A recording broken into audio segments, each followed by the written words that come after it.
Welcome to week 3, the belated week 3 of Form 101.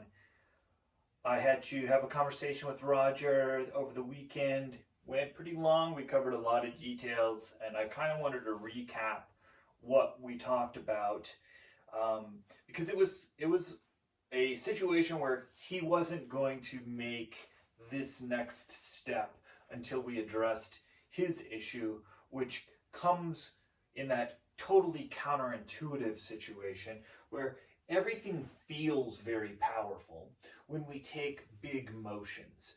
Our body's just telling us, you got to engage everything and it's got to be a big, powerful motion.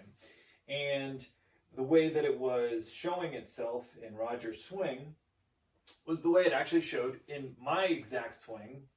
Roll back the clock 6-7 years ago when I was starting. My videos looked exactly like this. And I have a video, probably 2010 or something. I don't know what year it is. I have a video from back in the day where I was getting horse danced. And horse danced is like you're riding a horse. I mean, it's that simple. We get too wide and our hips stop working. Now, if you're an 18-year-old kid, and you're super flexible, making the move from, way deep and then getting up here is a little more doable. For me, for Roger, for most players that are, not made out of rubber, we have to be able to make this move. And if we get stuck in this position, in the transition from here to here, our hips still have to travel where? All the way up to here before the swing happens. That's a long way. And what most of the time happens is we actually start making the throw because we're trying to get here, but I'm leaving weight back here. I'm not getting off the back foot. I'm sort of traveling. I'm still like 50%, 40%, 30%. Now I'm off. But all my momentum has to keep going in the wrong direction because I was just trying to get my momentum to put me on the front hip. As opposed to, let's put an artificial object here, right? So whether this is a box or a ball or a disc golf bag, we're going to put it right here. And we're just going to say, I can't take a stride that's long. All I have to then do is let my heel hit the ground, or as Sidewinder 22 says, I'm going to crush the can. So hips back, crush the can, and now I don't have to move my hips more than to here. And that is a doable motion. That is a doable motion, and if I've departed this foot,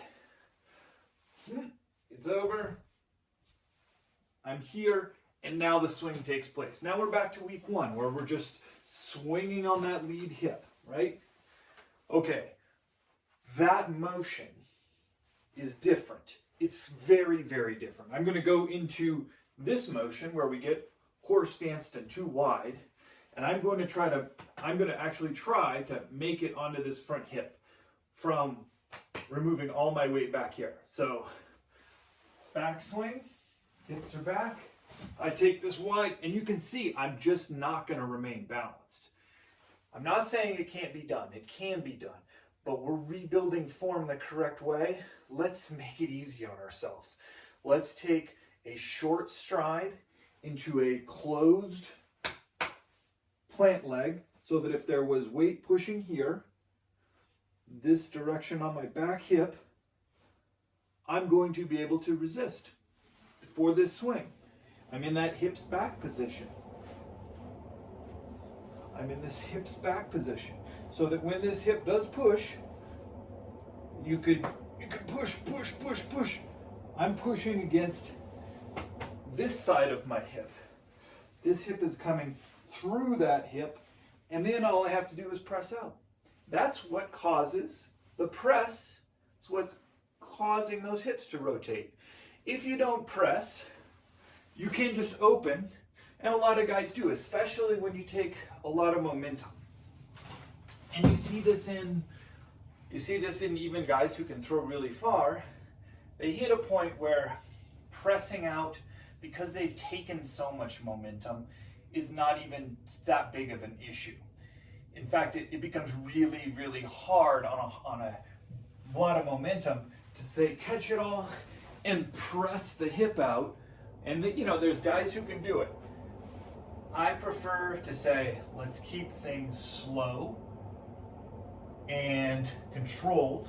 Last thing I want to talk a little bit about is this back foot in the extension forward, okay? Between center chest-ish, here and here, watch my back foot. From here and here, my back foot is countering so that I can continue to have some balance. If I'm getting out in front, that back foot has to go backwards. It has to go the opposite, not backwards like towards the camera, but opposite of the direction that the disc is going to be released on. So that motion really helps, as does the opposite shoulder.